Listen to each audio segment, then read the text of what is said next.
বন্যা পরিস্থিতির আরো খবর জানাতে এই মুহূর্তে সিলেট ও জামালপুর থেকে যোগ দিচ্ছেন সহকর্মীরা। শুরুতেই যাচ্ছি সিলেটে, সেখান থেকে জানাবেন সহকর্মী রানা মজুমদার। রানা, সিলেটে আজকে বন্যা পরিস্থিতি কেমন দেখছেন? পানি কি কমতে শুরু করেছে কিনা? আবহাওয়া পরিস্থিতি কেমন দেখছেন? আর পূর্বাভাসে কি বলা হয়েছে? এখন জন্ম সনদ দিয়ে খোলো বিকাশ স্টুডেন্ট অ্যাকাউন্ট। নিজের বিকাশ নিজে কর।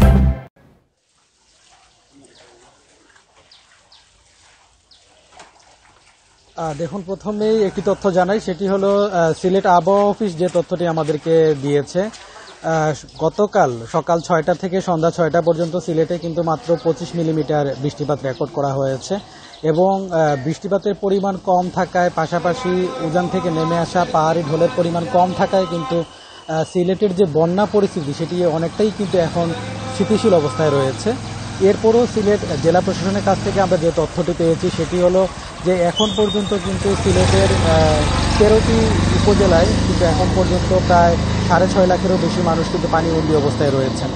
পাশাপাশি সিলেট সিটি কর্পোরেশনের যে এলাকাটি রয়েছে সেই এলাকাগুলোতেও কিন্তু আসলে এক ধরনের জলাবদ্ধতা তৈরি হয়েছে।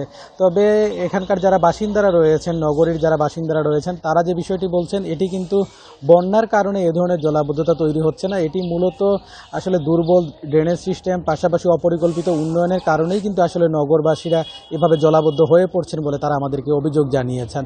পাশাপাশি উপজেলা পর্যায়ের পানিবন্দী যারা মানুষ রয়েছেন তাদের কথা যদি একটু বলি, তাহলে আপনি জানেন যে গত 2 দফা বন্যার যে ধকল সেটি কিন্তু কাটিয়ে ওঠার আগেই সিলেটবাসী কিন্তু আবারও 3য় দফায় কিন্তু বন্যায় আক্রান্ত হলো এবং যারা আসলে বন্যায় 2 দফা আক্রান্ত হয়েছিলেন তারা কিন্তু আসলে তাদের জিনিসপত্র কিংবা তাদের ক্ষতি পুষিয়ে ওঠার একটি প্রক্রিয়া শুরু করেছিলেন, কিন্তু সেই প্রক্রিয়াটি আসলে শেষ করার আগেই কিন্তু তারা 3য়বারের মতো আবার বন্যায় কবলিত হলেন। তো সব কিছু মিলিয়ে আসলে মানুষের ভোগান্তি এখন চরম পর্যায়ে এবং প্রশাসনের পক্ষ থেকে আসলে সব ধরনের ত্রাণ সহায়তা সহ অন্যান্য কার্যক্রম কিন্তু পরিচালনা করা হয়।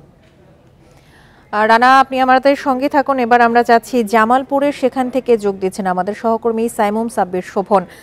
শোভন, জামালপুরে যমুনা নদীর পানি বৃদ্ধি পেয়ে এখন আরও নতুন কিছু এলাকা প্লাবিত হয়েছে, সেখানে অন্তত 50,000 মানুষ এখন পর্যন্ত পানিবন্দী রয়েছে। সবশেষ কি তথ্য আছে, আর পানিবন্দী এলাকায় যথাযথ সহায়তা পাচ্ছেন কিনা? দেখুন, আসলে সকাল 6টায় কিন্তু যমুনা নদীর পানির বিপদসীমার 92 সেন্টিমিটার উপর দিয়ে প্রবাহিত হয়। সকাল 9টার দিকে যে শেষ তথ্য সেটা অনুযায়ী 1 সেন্টিমিটার বৃদ্ধি পেয়ে এখন 93 সেন্টিমিটার উপর দিয়ে প্রবাহিত হচ্ছে বাহাদুরাবাদ ঘাটখণ্ডে। তো আসলে পানি উন্নয়ন বোর্ড যেটি বলছে যে গতকালকের তুলনায় আজকে পানি বৃদ্ধির হার কিছুটা কম।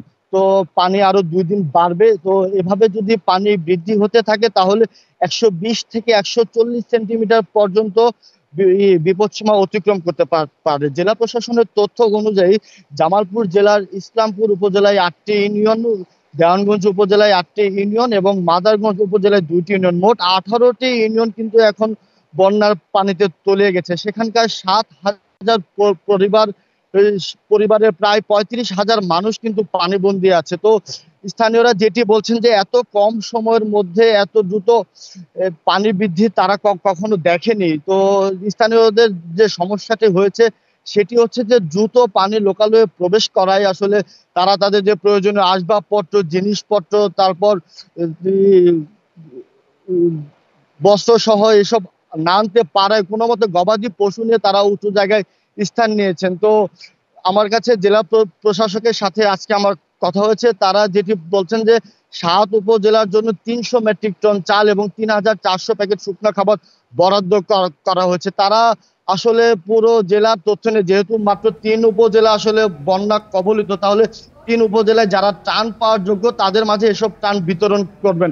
দেওয়ানগঞ্জে 6টি আশ্রয়ণ কেন্দ্র খোলা হয়েছে, তার মধ্যে দেওয়ানগঞ্জ রেলওয়ে উচ্চ বিদ্যালয় ও রেলওয়ে প্রাথমিক বিদ্যালয়ে শতাধিক বাসিন্দা আশ্রয় নিয়েছেন, সেখানে ত্রাণ বিতরণ করা হয়েছে। আর আমি গতকাল এবং আজকে বন্যা এলাকা ঘুরে আসলে স্থানীয় জনপ্রতিনিধি বা স্থানীয় প্রশাসনের তেমন কোনো তৎপরতা দেখিনি। তো সব মিলিয়ে দেখা যায় যে আসলে হঠাৎ করে এত পানি বৃদ্ধি পাওয়া স্থানীয়রা কিন্তু বেশ বিপাকে রয়েছেন। তাছাড়া বন্যা পরিস্থিতি নিয়ে সবশেষ তথ্য জানাচ্ছিলেন সিলেট এবং জামালপুর থেকে আমাদের সহকর্মীরা।